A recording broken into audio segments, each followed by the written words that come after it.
जय जगन्नाथ। नमस्कार प्रिय दर्शक बंधु, मु संतोष कुमार दास आपण मोर channel Maharshi astro and vastu research स्वागत जनाऊँ। दर्शक बंधु, गत एपिसोड आम बिछा राशि विषय आलोचना करते। बिछा राशि व्यक्ति मान 2025 मसीहा किभଳି रहब, कि शुभ फल कि अशुभ फल दब से विषय आम आलोचना करते। से क्रम आज एपिसोड आम आलोचना करबा धनु राशि विषय। धनु राशि व्यक्ति मान 2025 मसीहा किभଳି रहब से विषय आम आलोचना करबा। वीडियो टी आम दुईटी पार्ट करबा, कहीं ना मार्च 29 तारीख शनि पलैजे कुंभ मीन को पलैजे। मे 14 तारीख बृहस्पति वृष मिथुन पलि आसबे।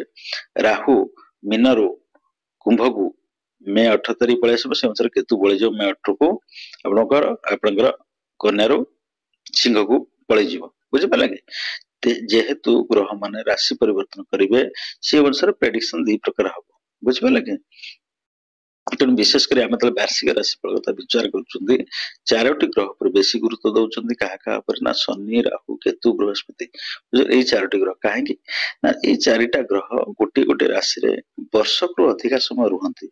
शनि गोटे राशि 2.5 वर्ष रुहति। राहु केतु गोटे गोटे राशि 1.5 वर्ष वर्षे 6 मास रुहति, 18 मास रुहति। बृहस्पति गोटे राशि 13 मासे रुहति। किंतु ए वर्ष कौन हम शनि आपनकर मार्च 29 की गृह परिवर्तन करेंगे, कुंभ मीन पलैजे बुझिपारे। से अनुसार प्रेडिक्शन दी प्रकार हो। आ गोटे कथा आप देखो वार्षिक राशिफल कथा आम विचार कर आमे ये जो चारिटा राशि कथा आम विचार कर चारिटा राशि आप देखो केवल बृहस्पति आप कहले सौम्य ग्रह, शांत ग्रह, शुभ ग्रह। ये जो रहे शनि राहु केतु ये 3टा हो गले अशुभ ग्रह। से प्रेडिक्शन आपनकर ये जो वार्षिक राशिफल कथा गणना कला बेले प्रायतः आपनकर बेसी खराब गणना गुड़ा बेसी हुए बुझिपारे है। किंतु आपण देखंतु आपर अन्य ग्रह मानकर स्थिति अच्छी। चंद्र अच्छी, सूर्य रवि अच्छी, अन्य ग्रह माने बुध अच्छी, शुक्र अच्छी, अन्य ग्रह मान स्थिति भी अच्छी। से अनुसार आपनकर किसी शुभ फल निश्चित भाव रहिबो हैला। सेति व्यतिव्यस्त हवा दरकार नाही है। जेहेतु आम वार्षिक राशिफल ये चारोटी ग्रह आम विशेषकर 3टी पाप ग्रह कथा आम आलोचना कर प्रेडिक्शन आप बेसी खराब हुए गला। द्वितीय कथा हूँ आम जाने शनि हूँ धनु राशि राशिधिपति। आम देखा धनु राशि राशिधिपति किए से ना बृहस्पति हेले धनु राशि राशिधिपति एवं शनि हो गले बृहस्पति शत्रु। तेणु आम कन्फर्म हो गले धनु राशि व्यक्ति मान शनि शुभ फल देवे ना बुझिपारे। किंतु आ गोटे कथा मन रखु शनि अन्य ग्रह जेतिकी कष्ट फल दियंती बृहस्पति एते कष्ट फल दियंती ना बुझिपारे। फिर भी जदि शनि गोटे खराब भाव खराब भाव दृष्टि दौथुव सेठी शनि आ शुभ फल कोड़ दब बुझिपारे गला। द्वितीय कथा हूँ आप देखु धनु राशि व्यक्ति मान शनि हो गले तृतीयाधिपति है। जेहेतु शनि तृतीयाधिपति शनि आपनकर कौन करिवो आपन बहुत परिश्रम करिवो है। आशा ठारू आपनकर जेतिक आप चाहते जे 5 दिन गोटे काम सरी ना से 15 दिन लगे बुझिपारे। बहुत परिश्रम करिवो और से परिश्रम अनुसार आपन फल मिलबो नाही, पारिश्रमिक मिलबो नाही, फल मिलबो नाही है। आउ कौन हम ना सान भाई भौणी मान संगे आप द्वंद्व सृष्टि हो पारे किंबा से देह मुंड खराब से चिंतित हो पारती किछि तो गोटे हम सान भाई भौणी मान है। सान भाई भौणी मान को नहीं किछि तो गोटे समस्या आपनकर सृष्टि हम। किंतु आ गोटे बड़ कथा हम आप हिम्मत हारबेन जो कॉन्फिडेंस लेवल आप जो गुड़ा जे जमी लोक दुर्बल हो जाती भांगी पड़ती लोक कौन कर गिव अप करती ना मु पारिबेनी आपन सेटा ना आपन धैर्य सहित धैर्य धैर्य सहित आप कम करेंगे। आप देखु आम भावुं शनि खराब ग्रह शनि समाज रे आप निजर किए पर किए चिन्ह दिखती से खराब समय गोटे समस्त जीवन अच्छी। आप देखो खराब समय अच्छी भल समय अच्छी जीवन आप मन रखु सब दिनटा संबंध झड़ केतबेले केमती आसे से झड़ समय जदि आम सतर्क हो जाना निश्चित भाव तापर सकाल निश्चित भल आसो। जमी झड़ आसा पूर्व वर्षा आसवा पूर्व आम कपड़ा फपड़ा जहाँ बाहर शुचे घर भर नहीं आसू पवन हवा पूर्व आम झरा कपड़ा दे दौचे बुझिपारे कि ଯେମିତି ସତର୍କ ହେଇଯାଉଛେ ସେମିତି ଗୋଟେ ବିପଦ ସମୟରେ ଖରାପ ସମୟରେ ଆମେ ଯଦି ସତର୍କ ହବା, ଆମେ ଯଦି ଧୈର୍ଯ୍ୟ ଧରିକି ତାର ମୁକାବିଲା କରିବା, ସେ ଖରାପ ସମୟ ପଳେଇ ଯାଉ। ଖରାପ ସମୟ ସବୁବେଳେ ଆସେ ନାହିଁ, ଖରାପ ସମୟ କେତେବେଳେ କେମିତି ଆସେ, ବୁଝିପାରିଲେ କି? ତେଣୁ ଏ ଶନି ଆପଣ କଣ କରନ୍ତି, ସେଇ ଖରାପ ସମୟରେ କିଏ ଆପଣ ନିଜର କିଏ ଆପଣଙ୍କ ପର ସେଇଟା ଆପଣ ଚିହ୍ନେଇ ଦିଅନ୍ତି। ଖରାପ ସମୟଟା ନ ଆସିଲେ ଆମେ ଜାଣିବା କେମିତି ଆମ ନିଜର କିଏ ପର କିଏ। ଯିଏ ଆମ ଯେମିତି ଅଣ୍ଟି ଛୁରୀ ତଣ୍ଟି କାଟ ଆମ ପାଖରେ ବସିକିରି ଆମ ସାଙ୍ଗରେ ଭଲ କଥା ହେଇ ଭଲ ମିଠା ମିଠା କଥା କହିବେ, କିନ୍ତୁ ବିପଦ ସମୟ ପାଖରେ ଛିଡା ହେବେ ନାହିଁ, ବୁଝିପାରିଲେ? ସେ ଲୋକକୁ ସେ ଚିହ୍ନେଇ ଶନି ଚିହ୍ନେଇ ଦିଅନ୍ତି। ତେଣୁ ଏ ସମୟରେ ଆପଣ ଧୈର୍ଯ୍ୟ ଧରିକିରି କାମ କରିବେ, କୌଣସି ପ୍ରକାର ଆପଣ ଧୈର୍ଯ୍ୟ ହରା ହେବେ ନାହିଁ। ତାପରେ ଶନି ଆପଣଙ୍କର ତୃତୀୟ ଭାବରେ ବସି ତୃତୀୟ ଦୃଷ୍ଟିରେ କୋଉ ଭାବକୁ ଦୃଷ୍ଟି ଦେଲେ, ପଞ୍ଚମ ଭାବକୁ ଦୃଷ୍ଟି ଦେଲେ। ତୃତୀୟ ଦୃଷ୍ଟିରେ ଆପଣ ପଞ୍ଚମ ଭାବକୁ ଦେଖିଲେ। ଆମେ ଜାଣିଛେ ପଞ୍ଚମ ଭାବଟା ହଉଛି ମେଷ ରାଶି, ମେଷ ରାଶିର ରାଶିଆଧିପତି ହେଲା ମଙ୍ଗଳ, ଶନି ହେଲା ମଙ୍ଗଳର ଶତ୍ରୁ। ଏ ଆପଣ ଜାଣନ୍ତୁ ଏ ଭାବରେ ଆପଣଙ୍କୁ ଶୁଭ ଫଳ ଶନି ଦେବେ ନାହିଁ। କାହିଁକି ନା ଏ ଭାବଟା ହଉଛି ମଙ୍ଗଳଙ୍କର ଭାବ। ଦ୍ୱିତୀୟରେ ବୃହସ୍ପତିଙ୍କ ପାଇଁ ଫଳ ଶତ୍ରୁ ପାଇଁ ଫଳ ଦଉଛନ୍ତି ହେଲା। ଯଦିଓ କଷ୍ଟ ଫଳ ଏଠି ବେଶୀ ଦେବେ ନାହିଁ, ନିଜ ଘରେ ଥିଲେ ସେ କଷ୍ଟ ଫଳ ଦେବେ ନାହିଁ, କିନ୍ତୁ ଯେହେତୁ କାହା ଘରେ ଅଛନ୍ତି ମଙ୍ଗଳ ଭାବକୁ ଦୃଷ୍ଟି ଦଉ, ପଞ୍ଚମ ଭାବକୁ ଦୃଷ୍ଟି ଦଉଛନ୍ତି, ଆପଣ ନିଶ୍ଚିନ୍ତ ଜାଣନ୍ତୁ ପିଲାମାନଙ୍କ ପାଇଁ ଆପଣ ଚିନ୍ତିତ ହେବେ। ପିଲାମାନଙ୍କୁ ନେଇ କିଛି ନା କିଛି ଗୋଟେ ସମସ୍ୟାର ସମ୍ମୁଖୀନ ହେବେ।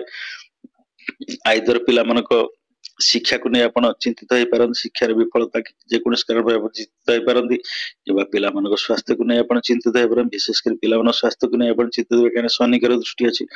ପିଲାମାନଙ୍କ ସ୍ୱାସ୍ଥ୍ୟକୁ ନେଇ ଆପଣ ଚିନ୍ତିତ ହେଇପାରନ୍ତି, କିମ୍ବା ଆପଣ ସପୋଜ ଆପଣ ପୁଅ ବୋହୁର ଝଗଡା ଝାଣ୍ଟି ହେଲା ସେଥିପାଇଁ ଆପଣ ଚିନ୍ତିତ ହେଇପାରନ୍ତି, କିମ୍ବା ଝିଅ ଜ୍ୱାଇଁର ଝଗଡା ଝାଣ୍ଟି ହେଲା, ଝିଅ ବିବାହ କରି ସେଠି ଗୋଟେ ସମସ୍ୟା। ପିଲାମାନଙ୍କୁ ବିଶେଷ କରି ପିଲାମାନଙ୍କୁ ନେଇ ଆପଣ ଚିନ୍ତିତ ରହିବେ। ତାପରେ ଶନି ଏଠି ବସିକିରି ସପ୍ତମ ଦୃଷ୍ଟି ଆପଣ ଭାଗ୍ୟ ଘରକୁ ଦେଖିଲା। ଆମେ ଜାଣିଛେ ଭାଗ୍ୟ ଘରଟା ହଉଛି କୋଉ ରାଶି, ସିଂହ ରାଶି। ସିଂହ ରାଶିର ରାଶିଅଧିପତି ହେଲେ ରବି, ଶନି ହେଲେ ରବିଙ୍କର ଶତ୍ରୁ। ତେଣୁ ଏ ଭାବରେ ଆପଣ ଦେଖନ୍ତୁ କୌଣସି ପ୍ରକାର ଶୁଭ ଫଳ ଆପଣ ଦେବେ ନାହିଁ। ଯେମିତି ଭାଗ୍ୟର ବିଡମ୍ବନା କହିଲା ଭଳିଆ ଆପଣ ଏ ସମୟରେ ଆପଣ ଯୋଉ କାମ କରିବେ ସବୁଥିରେ ଆପଣ ବିଫଳତା ମିଳିବ, ସଫଳତା ଆପଣଙ୍କୁ ମିଳିବ ନାହିଁ, ବୁଝିପାରିଲେ କି? ବାପାଙ୍କ ସାଙ୍ଗରେ ଆପଣଙ୍କର ମନମାଳିନ୍ୟତା ସୃଷ୍ଟି ହବ, ବାପାଙ୍କ ସାଙ୍ଗରେ ଆପଣ ସମ୍ପର୍କିତ ହବ, କିମ୍ବା ବାପାଙ୍କ ସ୍ୱାସ୍ଥ୍ୟ ଅବସ୍ଥା ଖରାପ ହବ। ବାପାଙ୍କୁ ନେଇ ଆପଣଙ୍କର ମନରେ ବାପାଙ୍କୁ ନେଇ ଆପଣ ଚିନ୍ତିତ ରହିବେ। ବାପାଙ୍କ ପାଇଁ ବାପାଙ୍କୁ ନେଇ କିଛି ଗୋଟେ ସମସ୍ୟା ଆପଣ ନିଶ୍ଚିତ ଭାବରେ ସୃଷ୍ଟି ହବ, ବୁଝିପାରିଲେ କି? ତାପରେ ଶନି ଆପଣଙ୍କର ତୃତୀୟ ଭାବରେ ବସି ଦଶମ ଦୃଷ୍ଟି ଆପଣଙ୍କର କୋଉ ଭାବ ଦେଲେ, ଦ୍ୱାଦଶ ଭାବକୁ ଦେଖିଲେ। ଯେହେତୁ ଶନି ଦ୍ୱାଦଶ ଭାବକୁ ଦେଖିଲେ, ଦେଖନ୍ତୁ ଏଠି ଦିଟା ଶନିଙ୍କର ଦୃଷ୍ଟି ହେଲା ଦ୍ୱାଦଶ ଭାବକୁ ଏବଂ ବୃହସ୍ପତିଙ୍କ ଦୃଷ୍ଟି ହେଲା ଦ୍ୱାଦଶ ଭାବକୁ। ଶନି ବୃହସ୍ପତି ଦି ଜଣଙ୍କର ଦ୍ୱାଦଶ ଭାବକୁ ଦୃଷ୍ଟି ହେଲା। ଶନି ଏଇଟା ହଉଛି ବିଛା ରାଶି, ବିଛା ରାଶିର ମଧ୍ୟ ରାଶିଅଧିପତି ହେଲା ମଙ୍ଗଳ। ତେଣୁ ଶନି ଏଠି ଆପଣଙ୍କୁ କ୍ଷତି କରିବାକୁ ଚାହିଁବେ। ଆପଣ ଏଠି ଦିଟା ଜିନିଷ ଆପଣ ଦେଖନ୍ତୁ, ଆମେ ଏଠୁ ଦ୍ୱାଦଶ ଭାବରୁ କଣ ବିଚାର କରୁଛେ, ଜେଲ ଯାତ୍ରା, ବିଦେଶ ଯାତ୍ରା। ଏବେ ଆମେ ତାକୁ ବିଦେଶ ଯାତ୍ରା ବୋଲି କହୁଛେ। ଆଗରୁ ଥିଲା କଣ ଦେଶାନ୍ତର, କୌଣସି ଲୋକ କୌଣସି ଅପରାଧ କଲେ ତ ଦେଶାନ୍ତର ଦଣ୍ଡ ଦିଆଯାଉଥିଲା, ବୁଝିପାରିଲେ? ତେଣୁ ସେ ଦେଶାନ୍ତରଟାକୁ ଆଜିକାଲି ଆମେ ତ ଆବ୍ରୋଡ କହୁଛେ, ଫରେନ ବିଦେଶ ଯିବା ପାଇଁ ଆମେ କହୁଛେ, ବୁଝିପାରିଲେ କି? ତେଣୁ ଦେଖନ୍ତୁ ବିଦେଶ କହିଲେ କଣ, ବିଦେଶ କହିଲେ ଆମେ ଖାଲି ଆବ୍ରୋଡ ଯିବା, ଆମେ ଇଣ୍ଡିଆ ବାହାରକୁ ଯିବା, ସେଇଟା ନୁହଁ। ବିଦେଶ କହିଲେ ଆମେ ଏଇଆ ବୁଝୁ, ଆମେ ସେତେବେଳେ ଆମେ ଏଇଆ ବୁଝୁଥିଲୁ, ଯଦି କୌଣସି ଲୋକ ନିଜ ଗାଁ ଛାଡି କଟକ ଭୁବନେଶ୍ୱର ରହିଲା, ସେ ଗାଁକୁ ଗଲା ସେ ବିଦେଶରୁ ଆଇଛି, ମୋ କଥା ବୁଝିପାରିଲେ କି? ତେଣୁ ଘର ଠାରୁ ଆପଣ ଦୂରକୁ ଯିବେ। ଯଦି ଶନିଙ୍କର ଦୃଷ୍ଟି ଦ୍ୱାଦଶ ଭାବକୁ ରହିଲା, ନିଶ୍ଚିନ୍ତ ଭାବରେ ସେ କଣ କରିବେ, ଆପଣଙ୍କୁ ଘର ଠାରୁ ଦୂରକୁ ପଠେଇବାକୁ ଚେଷ୍ଟା କରିବ, ଘରୁ ଆପଣଙ୍କୁ ବିଦା କରିବାକୁ ଚାହିଁବ ହେଲା। ଏବଂ ଯେହେତୁ ବୃହସ୍ପତିଙ୍କ ଦୃଷ୍ଟି ହେଲା ସମ୍ୟକରେ, ବୃହସ୍ପତି ଆପଣଙ୍କୁ ବହୁତ ସାହାଯ୍ୟ କରେ, ଯେହେତୁ ମଙ୍ଗଳଙ୍କର କ୍ଷେତ୍ରରେ ବୃହସ୍ପତି ଦୃଷ୍ଟି ରହିଲା, ତେଣୁ ଆପଣଙ୍କ ଖର୍ଚ୍ଚ ହବ, ଶନି ଆପଣଙ୍କୁ ଖର୍ଚ୍ଚାନ୍ତ କରିବ। କିନ୍ତୁ କୋଉ ବାଟରେ ବୃହସ୍ପତି ଖର୍ଚ୍ଚ କରିବେ, ଦାନ ଧର୍ମ ପୂଜା ଏଇସବୁ ବାଟରେ ଆପଣଙ୍କୁ ଖର୍ଚ୍ଚ କରିବେ। ସମ୍ୟକ ଦେହ ମୁଣ୍ଡ ଆପଣଙ୍କର ଖରାପ ହବ, ମସଲ୍ସ ଯେମିତି ଆପଣ କହୁଛୁ ଯେ କହନ୍ତି ଆଣ୍ଠୁ ଗଣ୍ଠି ଏବଂ ଯୋଉଟା ଆପଣ ମସଲ୍ସ ରହିଲା, ନ୍ୟୁରୋ ରହିଲା, ଏଇଗୁଡା ଆପଣଙ୍କୁ ଦେଖାଦବ, ଏଇସବୁ ସମସ୍ୟା ଦେଖାଦବ, ବୁଝିପାରିଲେ କି? ତାପରେ ଆମେ ଆସିବା ବୃହସ୍ପତି ଭାବକୁ। ମୁଁ ଏଇ ଯୋଉ ଭାବ କଥା ଦ୍ୱାଦଶ ଭାବ କଥା କହିଲି, ଯେ ଶନିଙ୍କର ଦୃଷ୍ଟି ହେଲା, ବୃହସ୍ପତି ଦୃଷ୍ଟି ହେଲା, ଏ ଘରେ କଣ ବୃହସ୍ପତି ଫଳ ଦେବେ ସେ ବିଷୟରେ ମୁଁ କହିଲି।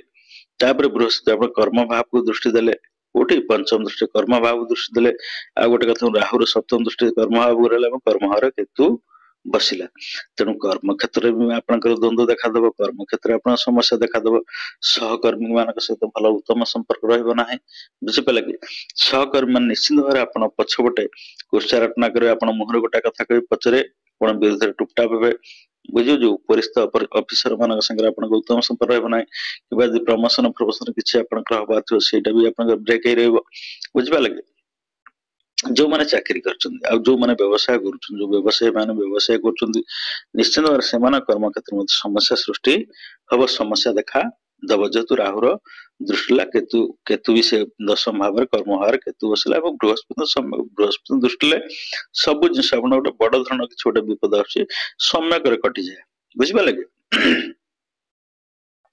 तापर बृहस्पति नवम दृष्टि आप भाव को धन भाव को देखिले बुझिपारे कि जेहेतु धन भाव को किए देखिले बृहस्पति देखिले एवं केतु अपन पंचम दृष्टि धन भाव को देखिला एपटे बृहस्पति आप नवम दृष्टि को भाव धन भाव देखिले केतु भी देखिला है जेहेतु केतुर दृष्टि केतु हूँ विच्छेद तार कारक केतु एठी बसी आपनकर कर्म क्षेत्र में द्वंद्व सृष्टि कला समस्त अप्रिय कला एवं धन भाव को जो दृष्टि देला यहाँ हूँ मकर राशि आम जानी मकर राशि राशिधिपति हूँ शनि शनिकर भाव है यहाँ यहाँ हूँ बृहस्पति नीच घर बृहस्पति जगह नीच हो जाते बुझिपारे कि बृहस्पति एक घरे रहिले सिना भल फल दे पारे ना जेहेतु अपन जाने मकर राशि हूँ बृहस्पति नीच राशि किंतु बृहस्पति एक घर को दृष्टि देले आपको भल फल देवे बुझिपारे कि उच्चर देखो बृहस्पति उच्चर भल फल देवे कर्कट रे एवं जो घर दृष्टि देवे से घर भल फल देवे बृहस्पति मकर राशि रहती भल फल दे ये घर भल फल दे पारे ना जो घर दृष्टि देले से घर शुभ फल देवे जेहेतु बृहस्पति दृष्टि रहा एटी आप बृहस्पति चाहिए आप पैसा खर्च करदेवे ना कि केतु ये आपको व्यय कर बुझिपारे कि केतु ये आप व्यय कर केतु आपको खर्चांत कर केतु आपको परिवार लोक संगे अप्रिय कर बुझिपारे आप भल कथा कहले परिवार लोक भूल बुझे बुझिपारे कि केतु आप मन विभिन्न प्रकार कौतूहल सृष्टि कर मत किए गुणीगारी करदे मत किए तंत्र मंत्र करदे बुझिपारे यही प्रकार समस्या आप मन भर उंकी मार परिवार लोक प्रति संदेह सृष्टि हे है कथा गुड़ा आपन को जमा जो कथा गुड़ा आप भावी चिंतिक गोटा कथा कही कि भूल आ गोटा कथा कहीदेवे यही प्रकार समस्या आर्थिक संकट आपन केतु पकेब बृहस्पति घर को भल शुभ दृष्टि देले तेणु केतु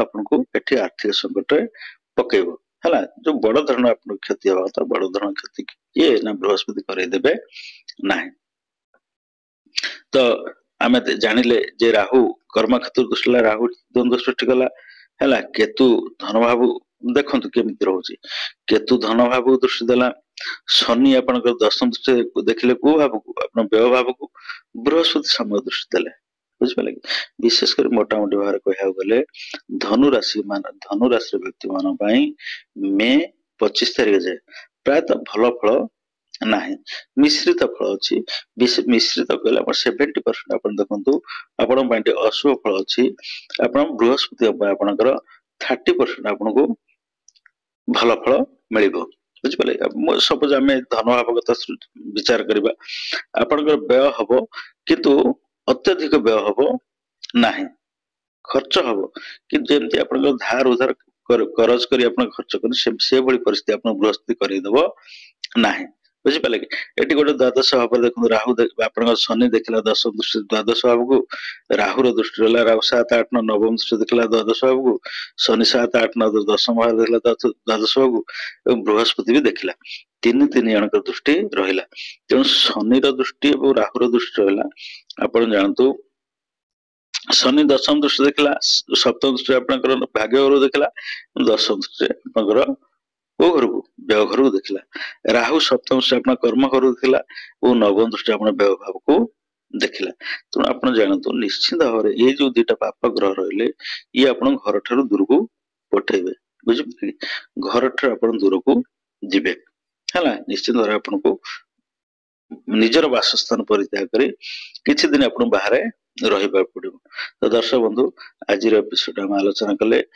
मे 18 तारीख जाए कि शुभफल अशुभफल रहबो केमती समय रहबो धनुराशि व्यक्ति मान पई नेक्स्ट एपिसोड रे मे 18 तारिख ठारू डिसेंबर जाए केमती कोन समय रहबो से विषय में आलोचना करिबा।